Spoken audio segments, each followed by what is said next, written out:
It's the Logan Sekulow ReProgram, or is it Jay Sekulow Live? It's a combo show, Will, and we're taking over. That's right. If you don't know, I'm Logan Sekulow. I'm the other son. I have a daily radio show. That's it's right. Maybe a little bit more fun, a little bit more patriotic. If you can be more patriotic than Jay Sekulow Live, I think we are. And we have a whole lot of fun doing it. Today, we have huge news, obviously, and that is record-breaking numbers, Will. That's right. We should all feel good about it going into Independence Day weekend. 4.8 million new jobs added in the month of June. That's right. Smashing the record. The unemployment rate fell to 11.1%, which is still higher than we would clearly like it to be, but we're headed in the right direction. It was upwards close to 20%. Some estimates had it closer to 23% unemployment. We've slashed that. People are getting back to work. We're seeing America get back to work, and that's what we like to hear this weekend. A lot of news put out that this was unrecoverable, and we weren't going to be able to do this, but now we're like 1/3 back there, and even when your CNBCs and your MSNBCs say words like smashes expectations, you know that good things are happening for America, and we're excited. Economists thought it was only going to be 2.9 million jobs added for June, but almost 2 million more than expected. And I think what's great, and I think the president nailed it right here, and he came out and talked about how great these numbers are. Today's announcement proves that our economy is roaring back. It's coming back extremely strong.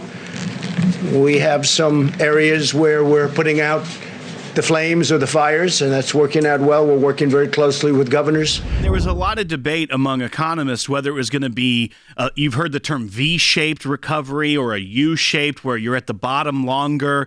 It seems that it's more of an aggressive V that the president was calling for, and he predicted actually early on. He said, we've got great fundamentals in this country. We have a lot of manufacturing that's coming back to this country. So for these 3 years leading up to this pandemic, we've seen strength in our economy. We got an American icon coming on next, a TV icon that a lot of you grew up with.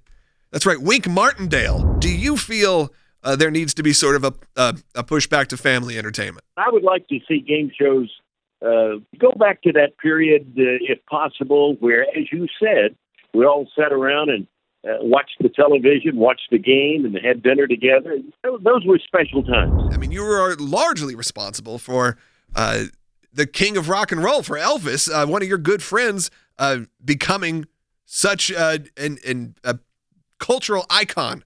Yeah, Logan, I had the pleasure of growing up in Memphis, working at WHBQ Radio and seeing Sun Records really the beginning of rock and roll, with all of the rock and roll stars that came through those doors. We knew that something special was happening that night, but little did we know that music would be changed forever after that night in July of 1954. Next segment on the Logan Sekulow ReProgram / Jay Sekulow Live Independent Special, we have a very special guest, our friend Sean Hannity. Look at what we've been through since January. It's unbelievable.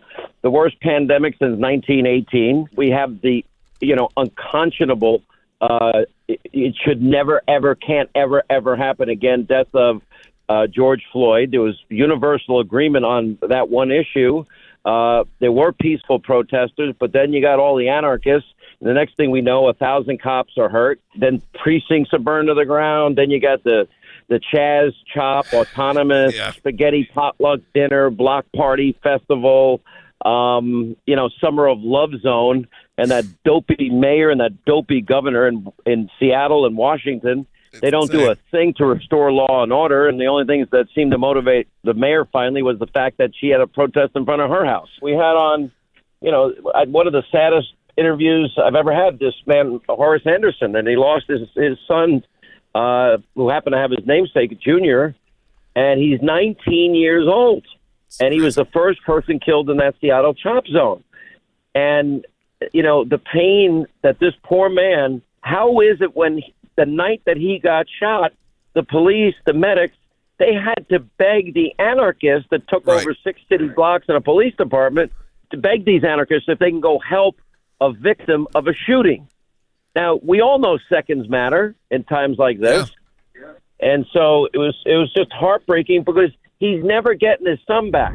Who would be the person to end this show right and I have a surprise guest, ladies and gentlemen, country music legend, icon, and really the man who, if you're looking for inspiration on Independence Day, he's got his new show, The Pursuit, which is on Fox Nation. He's got a lot going on. He's got Redneck Riviera. My friend, John Rich, you have your own businesses, and you obviously are a resident of the area. And I know Will here, who's with me, knows a lot about this topic as well. Heard you on Adam Carolla talking about it. There's been some interesting things happening in Nashville. The past 6 months, Nashville has endured a horrific tornado that displaced all kinds of people from their homes, from businesses. And then after that, COVID-19, which we all know what that's done. And then a couple of weeks ago, 2 or 3 weeks back, we have rioters and looters, not peaceful protesting downtown, but smashing our windows and setting buildings on fire. All of these things go on. And so our mayor, John Cooper, decides, hey, this is the perfect time to increase taxes on property owners in Nashville by 34%. And the pushback from the town, Republicans, Democrats, Independents, of course, nobody is for that. I find it to be the most hypocritical thing I've ever heard, that a liberal mayor and a liberal council who says they care about marginalized people, they care about minorities, they care about immigrants in our town who have bought property or started a business. That's who they care about. No, they don't. I believe you by your actions, not by your words. And their actions just prove to everybody where they really are. By the way, I know you guys know this, Metro employees got a raise. Of course. Everybody working for the government in Nashville got a raise. But a lot of those people that I just mentioned, those groups of people, they do own their house. Right. It's just considered affordable housing. They're in an opportunity zone, or they do have a small business, maybe a tire shop or a landscape business, something like that.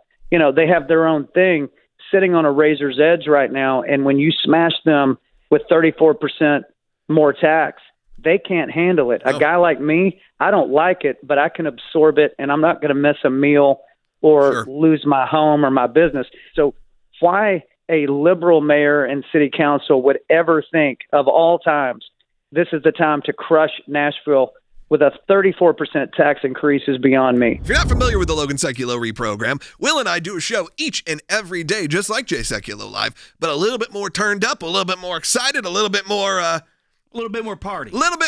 We do it each and every day, and if you don't get it in your local area, because we're only on to 2 markets, let's just be honest here. We're only on in the Orlando area, on once a week on Long Island, but most of our people listen online. You can just go to LoganSekulowReprogram.com, or if you want to specifically, go on Apple Podcasts or Spotify and subscribe, or you can watch the show each and every day on YouTube.